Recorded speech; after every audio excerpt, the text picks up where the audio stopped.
Estamos en comunicación con el doctor Carlos Sabac. Él es médico, especialista en nutrición y obesidad. Actualmente es médico responsable del Servicio de Nutrición Médica del Sanatorio Aconcagua. Tiene más de 30 años de trayectoria en este tema y estamos en comunicación con él. Doctor, gracias por atendernos. Buenas tardes. Hola, ¿qué tal? Muy buenas tardes, ¿cómo están? Bien, ¿Qué bien, tal? muy bien. Bienvenido. Gracias por haber accedido a esta entrevista, porque queremos hablar de este tema que es interesantísimo y además también es un poco preocupante, ¿no? Los números indican que estamos mal alimentados. Mm, sí, pero el planteo, la introducción fue excelente. Digo, me parece que hay como una disociación o una creencia que la desnutrición es solamente la persona muy flaquita, muy chiquita y el obeso es el que está bien alimentado. El bebé mirá, está gordito, no puede estar mal alimentado. Y esta confusión que viene hace mucho tiempo es lo que nosotros tenemos que cambiar. Hoy en el mundo hay más cantidad de personas con sobrepeso y obesidad que con desnutrición. Llamamos desnutrición al flaquito porque hay obesos desnutridos también. Y de esto se trata esta historia. Cuando nosotros vemos las cifras que vos dabas recién, realmente asustan, ¿no? Porque se están pareciendo ya mucho a las de Estados Unidos, un país que tiene también mucha obesidad.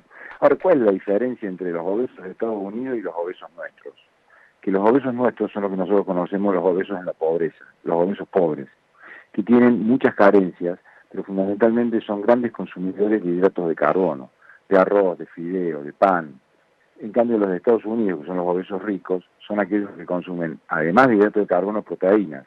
Y las proteínas son los verdaderos ladrillos que tiene el cuerpo para construir. Por eso son gordos grandotes. Y Claro. los nuestros son gordos más petizos. Por eso se llaman obesos petizos y obesos altos.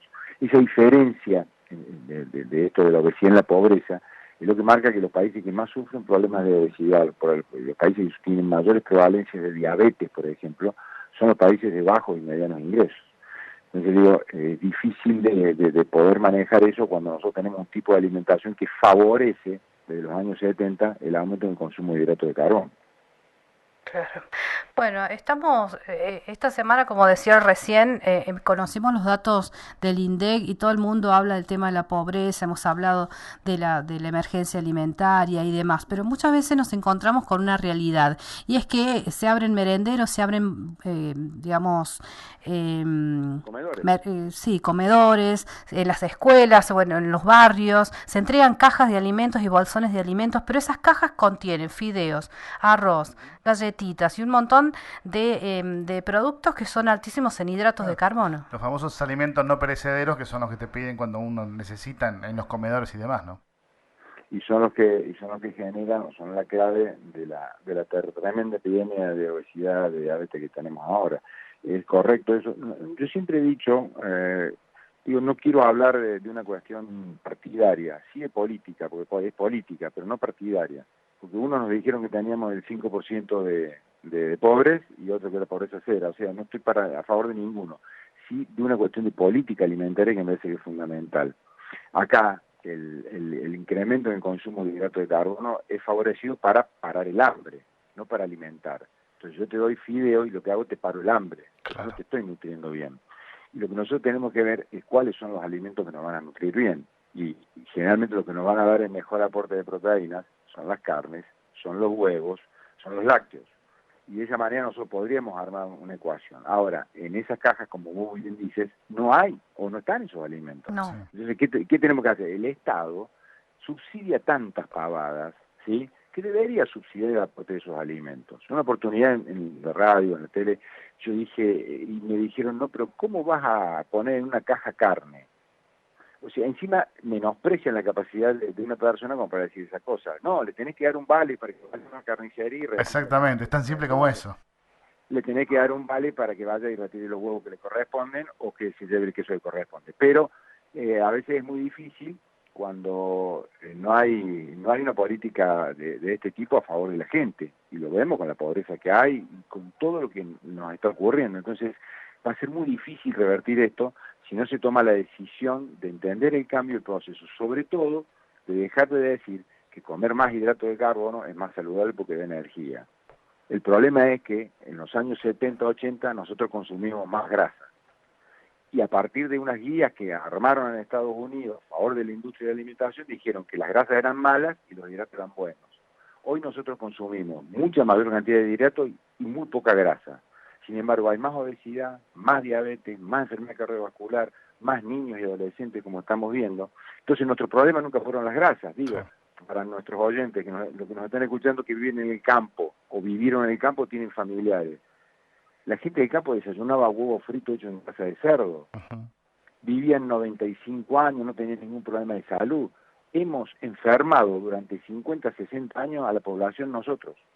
Lo hemos hecho obeso, diabético a partir de esa guía. Hoy se promociona comer a media mañana un turrón, como una colación.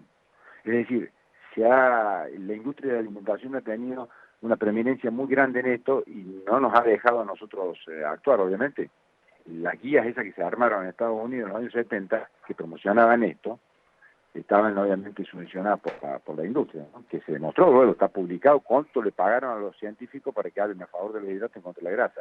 Esa es la teoría que nos trae hoy a la situación que tenemos y a decir que, dale, fideos, y total los fideos son buenos. Bueno, por ejemplo, yo la otra vez hablaba con nutricionistas acá en San Luis y que me habían recomendado justamente sí o sí tener hidratos de carbono en la dieta. Y por otro lado, ponía el contrapunto de Manu Ginóbili, ¿no? Que justamente en sus últimos años de carrera había cambiado su dieta y sacó Uh-huh. totalmente las harinas. Entonces digo, ¿cómo puede ser posible que un deportista de una alta competencia saque de las harinas de su alimentación y tenga justamente un rendimiento como el que tiene, cuando por otro lado te están diciendo que sin las harinas uno no tiene el famoso motorcito para seguir todo el día, ¿no?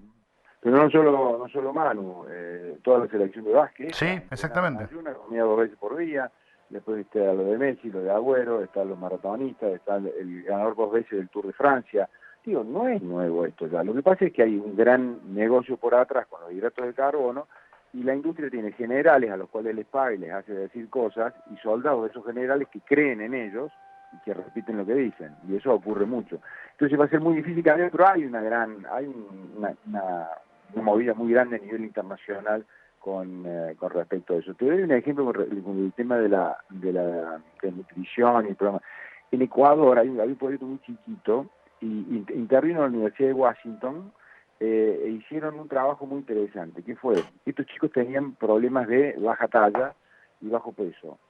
Y dividieron a los chicos en 2 grupos y a un grupo le dieron un huevo por día. Ujú. No 2, 3, 4, nada. Un huevo. La única diferencia entre la alimentación de los 2 grupos era que tenían un huevo. Bueno, el grupo que había consumido el huevo ese diariamente, de cualquier forma, frito, duro, como sea, ese grupo había solucionado en un 70% el problema de la baja talla y en un 60% el problema del bajo peso. O sea, solamente con la intervención de un huevo.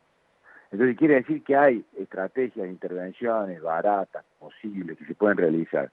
Me parece que falta creatividad por un lado y por otro lado me parece que falta la decisión. La Claro. decisión generalmente va modificada, sesgada por los intereses. Es lamentable, ¿no? Porque los datos están, las experiencias Sí, en todo el mundo también, está faltando la voluntad política de concretarlo. sí, exactamente. No me cabe de eso ninguna duda. ¿Cómo hacer también, doctor, en una Argentina en donde los lácteos, las carnes se han ido por las nubes? Entonces, porque nosotros hablamos de los comedores, de los lugares donde se da a comer, pero la familia tipo cada vez se le hace más complicado llegar a eso, ¿no? Por eso te decía recién, el Estado subsidia tantas pavadas que, digo, ponerse a subsidiar el consumo de estos alimentos, de carnes, de huevos y de lácteos me parece que es fundamental.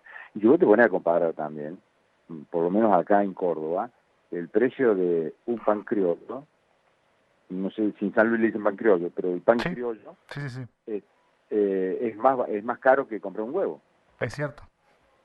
Entonces Claro. digo, también hay otras cosas que no, pero bueno, insisto, es el Estado el que tiene que intervenir en una cuestión que es, estamos hipotecando la salud de nuestros chicos. El 41% de los niños, como dijeron recién, tienen sobrepeso y obesidad, y antes en la encuesta anterior era el 35%. Y los estudios dicen, a nivel internacional, sobre todo en Estados Unidos, que desde la guerra de secesión, mira desde cuándo, esta va a ser la primera generación que va a vivir menos que sus padres, y todo por enfermedades relacionadas con obesidad y la mala alimentación. Doctor, le agradecemos muchísimo que se haya tomado estos minutitos para charlar con nosotros. No, por favor, un gusto grande. Igualmente, hasta luego. Gracias. Hablamos con el doctor Carlos Sabaj. Él es médico especialista en nutrición y obesidad. Actualmente es responsable del Servicio de Nutrición Médica del Sanatorio Aconcagua, allá en Córdoba. Tiene más de 30 años de trayectoria, además en medios de comunicación, dando consejos sobre alimentación saludable. Y con esta nota queríamos hacer un llamado de atención también.